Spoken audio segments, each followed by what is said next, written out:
Bismillahirrahmanirrahim. Assalamualaikum warahmatullahi wabarakatuh. Bismillahirrahmanirrahim. Bersyukur kepada Allah dengan mengucapkan Alhamdulillahirabbil alamin. Bersolawat kepada Rasulullah dengan mengucapkan Allahumma sholli ala Sayyidina Muhammad wa ala ali Sayyidina Muhammad. Alhamdulillahirabbil alamin.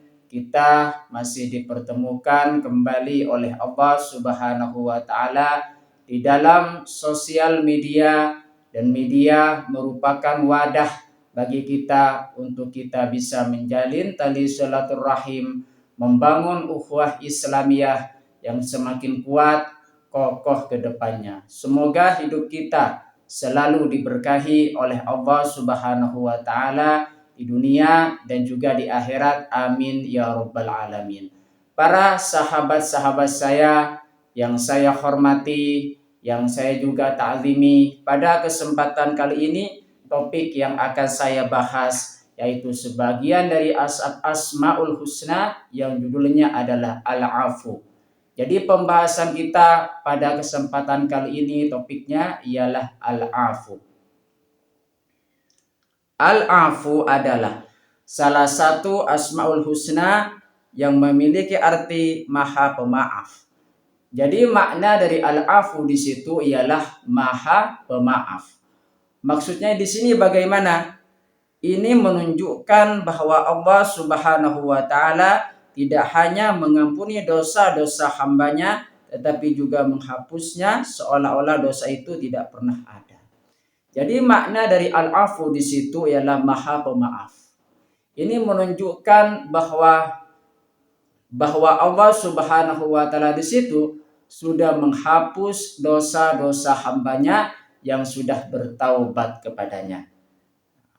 Makanya di situ kita dalam menjalani kehidupan tentunya kita selalu bertaubat kepada Allah Subhanahu wa taala, mengingat bahwa setiap manusia tersebut tidak pernah luput dari dosa dan juga salah. Oleh sebab itu, maka kita iringi atau seimbangkan dengan taubat kita selalu beristighfar kepada Allah Subhanahu wa taala, karena Allah Subhanahu wa taala di situ memiliki sifat Al-Afu, yaitu Maha Pemaaf. Dan juga pada situ jikalau manusia sudah bertaubat kepada Allah Subhanahu wa taala, maka Allah Subhanahu wa taala di situ menghapus dosa-dosa hambanya. Memahami Al-Afu mendorong umat Islam untuk meneladani sifat pemaaf dalam kehidupan sehari-hari. Jadi kita bisa meneladani sifat Al-Afu, bahwasanya di situ hal ini menunjukkan bahwa Allah Subhanahu wa taala di situ Maha Pemaaf. Dan kita bisa meneladani Al-Afu di situ dalam kehidupan kita sehari-hari. Salah satu contohnya di sini kita memiliki sifat pemaaf terhadap kesalahan-kesalahan orang lain. Jikalau orang lain tersebut di situ memaafkan kita, maka kita sepantasnya memiliki sikap pemaaf juga terhadap orang lain. Karena kita sudah meneladani sifat Al-Afu tersebut, kita menjadi pribadi yang suka memaafkan kesalahan-kesalahan orang lain terhadap kita. Buktikan bahwa kita menjadi pribadi yang suka memaafkan kesalahan-kesalahan orang lain tersebut. Penjelasan lebih lanjut mengenai tentang Al-Afu di situ, makna Al-Afu. Al-Afu berasal dari kata afu, yang berarti memaafkan, mengampuni, melupakan, dan menghapus. Ini melampaui sekadar menutupi dosa seperti dalam Al-Ghaffar, tetapi benar-benar menghapusnya. Jadi makna dari Al-Afu di situ berasal dari akar kata afu, yang berarti memaafkan atau mengampuni atau melupakan dan juga menghapus. Al-afu di situ berbeda dengan al-ghaffar. Nah, karena al-afu di situ menghapus segala dosa-dosa yang dilakukan oleh manusia jika manusia tersebut bertaubat kepada Allah Subhanahu wa taala. Perbedaan dengan al-ghaffar. Jadi al-afu di situ berbeda dengan al-ghaffar. Meskipun sama-sama berarti pengampunan, al-afu lebih kuat maknanya daripada al-ghaffar. Al-ghaffar menutupi dosa, sementara al-afu menghapusnya. Di situ ya. Jadi perbedaan utama dari al-ghaffar di situ, kalau al-ghaffar di situ menutupi dosa, sementara al-afu di situ lebih kepada menghapus dosa-dosa yang dilakukan oleh manusia jikalau manusia bertaubat kepada Allah Subhanahu wa taala. Itu pembahasan berkaitan dengan al-afu di situ. Meneladani al-afu dalam kehidupan kita sehari-hari. Umat Islam diajak untuk meneladani sifat al-afu dengan cara memaafkan kesalahan orang lain. Jadi kita dengan cara meneladani sifat al-afu di situ, kita menjadi pribadi yang suka memaafkan orang lain. Jikalau misalkan orang lain tersebut berbuat salah kepada kita, maka sepantasnya kita sudah memaafkan kesalahan orang lain tersebut. Yang sudah lalu dan juga yang sekarang ataupun juga di masa mendatang, kita sudah memaafkan kesalahan-kesalahan orang lain tersebut terhadap kita. Kalau misalkan kita sudah memiliki prinsip atau sifat atau sikap yang seperti itu, maka kita sudah mengamalkan yang namanya sifat al-afu dalam kehidupan kita. Dan juga di situ tidak menyimpan dendam. Dendam tersebut merupakan penyakit hati, penyakit yang dapat merusak perilaku kita menjadi pribadi yang cenderung pendendam terhadap orang lain. Makanya di situ rasa dendam, sifat dendam, jikalau ada di dalam hati seseorang, maka kita menghapusnya dari segala dendam yang ada di dalam hati kita. Oleh sebab itu, maka dendam tersebut merupakan penyakit hati dan harus kita hapus. Dan berusaha untuk tidak mengulangi kesalahan yang sama. Jadi kita menjadi pribadi yang bertaubat yang sesungguhnya, yaitu taubatan nasuhah di situ. Berusaha untuk menjadi pribadi yang taubatan nasuhah, taubat yang sebenarnya.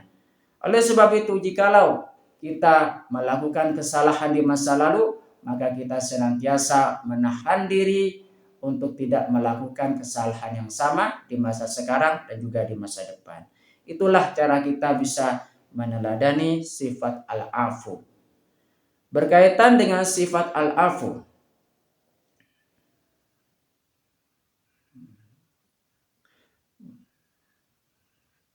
berkaitan dengan sifat al-afu, Allah Subhanahu wa taala berfirman di dalam Al-Qur'an surah Al-Hajj ayat 60.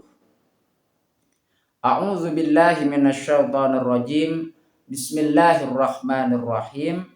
Dzalika wa man 'aqaba bimithli ma uqiba bihi tsumma bughiya alaihi la yansurannahu Allah innallaha la'afuwun ghafur.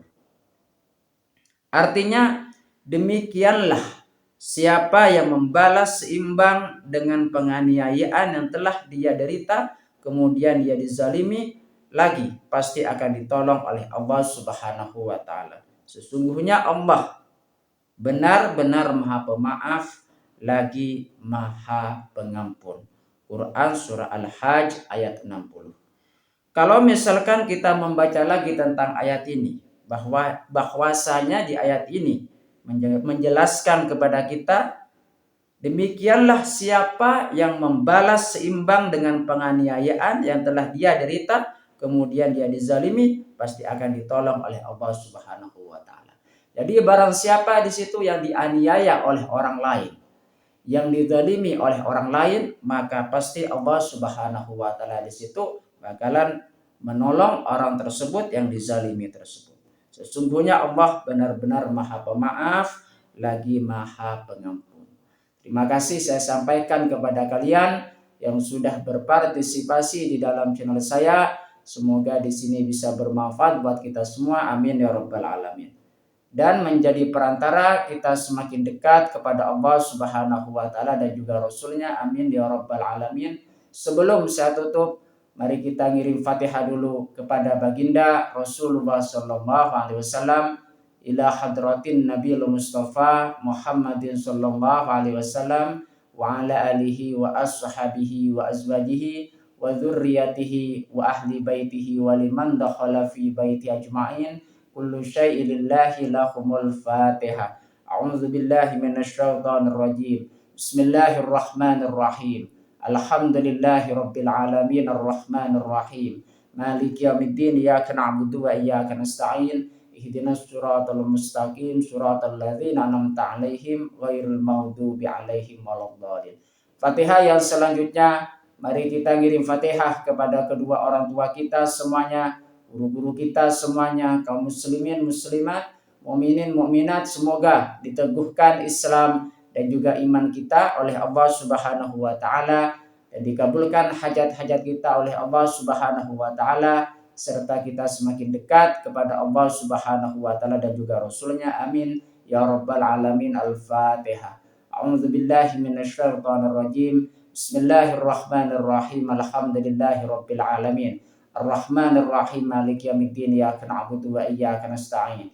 Ihdinas siratal mustaqim, siratal ladzina an'amta 'alaihim ghairil maghdubi 'alaihim waladdallin. Terima kasih saya sampaikan kepada kalian semua yang sudah berpartisipasi di dalam channel saya. Assalamualaikum warahmatullahi wabarakatuh.